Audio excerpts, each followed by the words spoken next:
Okay, here is the question 2 from November 2018 in the grade 11 question paper. It says 2 forces of magnitude 50 newtons and 80 newtons act at a point on a Cartesian plane in the directions shown in the sketch. Give the correct term for the following description. A single vector having the same effect as 2 or more vectors together. Well, that is your net or resultant vector. Okay. Now it says to you, calculate the magnitude of the vertical component of the 50 Newton force. Remember that every force can be split up into its components, okay? So its component is basically a fraction of the force. And so if you put them together, they will result in the force that you have. So it's like breaking the force up into pieces. So this force here would be the horizontal component.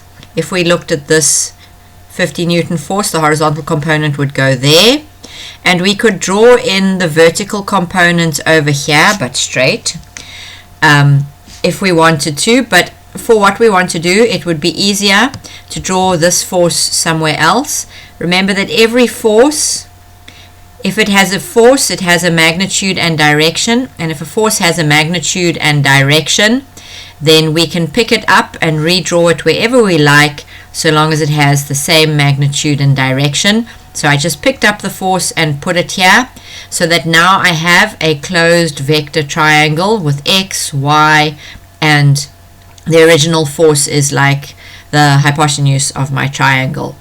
So if we want to calculate the magnitude of the vertical component, we want to look at this as a right angled triangle, and the y component is opposite, and the x component is adjacent, and the hypotenuse is equal to 50 newtons. So the vertical component is the y component, so I'm going to call it force F and y for component. Okay, this is what I want to find. But if I look here I have been given theta. So theta is 30 degrees. So using trig, I know the hypotenuse. So sine theta. Why am I using sine? Because the y is opposite, okay? So sine theta equals Fy over the hypotenuse, which is 50 newtons, or if we wanted to put it in force code, this would be Fa or something. So Fy, the force Fy, is a fraction of the original force of 50 newtons, and the fraction is by the sine of 30. So the sine of 30 is a half. So Fy is going to be 25 newtons. Now it says to you, calculate the magnitude of the resultant or net force. So now we want one force to describe what's going to happen. What's going to happen if I pull with 80 newtons to the right? Can you see here's my 80 Newton force to the right? And if I pull with 50 newtons to the left at an angle of 30 degrees above the horizontal? Well, the object is definitely not going to go down, okay? It's going to go up, and it's probably going to go to the right, because can you see 80 newtons is bigger than 50 newtons, so it's far more likely to be pulled to the right. So we know this force is going to end up going up and to the right. It is our job to find out how to describe this force. What is its magnitude? What is the size of it in newtons?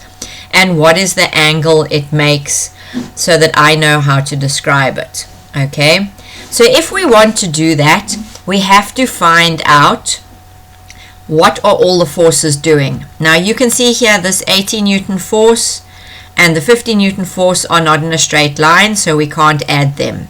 But what we can add is, if we've got the 80 Newton this way, we can add this x component of the force, and then we can use the y component of the force to the left as well, and then I work out my forces horizontally and I work out my forces vertically, and then we can make a triangle because they're at right angles. So my first job is to work out the forces horizontally. So if we look horizontally, and it never hurts to label your calculations. Okay, if I say to the right is positive, and I'm picking to the right is positive because the 80 Newton force is the biggest force and I want to end up with a positive answer. So 80 will be positive, and I'm going to do the vector sum, which means I'm adding, but I'm adding a force that's going left, so I'm adding a minus. So this is minus Fx, okay? That 50 Newton force is x component. So how would we work out the x component? We go back to this triangle over here, okay? So if you look at the triangle, what is Fx going to be? Well, x is adjacent, so it's going to be, remember that cos is adjacent over hypotenuse, so we're going to do exactly the same thing we did with sine, but now we're going to do it with cos. So Fx is going to be 50 cos 30. Okay, now that'll work out to a number if you put it in your calculator. Okay, so I'm not going to put it in the calculator just yet. I'm just going to write it in here as 80 minus 50 cos 30. Okay, is F net horizontal. So I can, let me work this out on my calculator. What is it going to give me? It's going to be, what's that? 36,70 newtons. And my answer was positive, so we know it's to the right. So I can come over here. I'm starting to figure out what's my answer. I can come over here and I can say, if I add the x component of the force to the left and the force to the right, the 80 Newton force to the right, this is what happens. I have 36,70 newtons going to the left. Now what do I have going upwards? Remember we decided the force would go up and to the right. What do I have going upwards? I have the y component, because this 80 Newton force has got no y component, so the only thing I'm worried about is the y component of the 50 Newton force, which we worked out is 25 newtons. So can you see I've put my vectors head to tail? So my final resultant vector here is going to be, this is going to be my F net, okay, my resultant net force. So how would I find the magnitude? Well, I have a right angled triangle. So F net, remember a squared plus b squared equals c squared. Mr. Pythagoras is very helpful.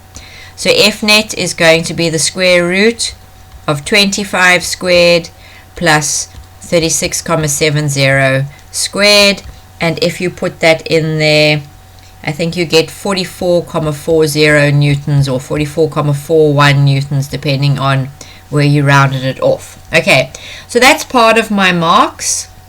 I've got the magnitude of the force, but we cannot describe a force unless we have a magnitude and a direction. So I like to do it like this, and then here is theta over here. So now if I have a look at my triangle here, tan theta will be opposite over adjacent, which will be 25 over 36,70. So then if you go arctan and you find theta, I get theta to be 34,26 degrees. Okay, but now I'm just going to rub out on my diagram here, and I'm going to show you, oh, it's two parts in the question, so I've done both parts in one go. I'm just going to rub out over here, and I'm going to show you how you get the other answer, because there's a slightly different answer in the memo. Okay, so if you have a look over here, okay, if I come over here, we agreed that horizontally we've got 36,7 newtons going this way. Okay, so this was 36,7, and then we said that we've got 25 newtons going up. Okay, 25 newtons that way, and there was my resultant arrow, very badly drawn. There is my resultant arrow going off up and to the right. Excuse me. If you want to, you can calculate this angle here from the vertical, because exactly the same way that you can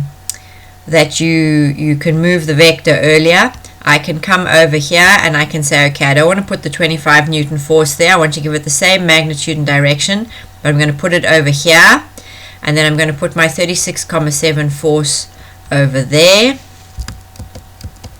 Okay, and then tan theta will be 36,7 over 25, and if you arctan it, you will get 55,74 degrees.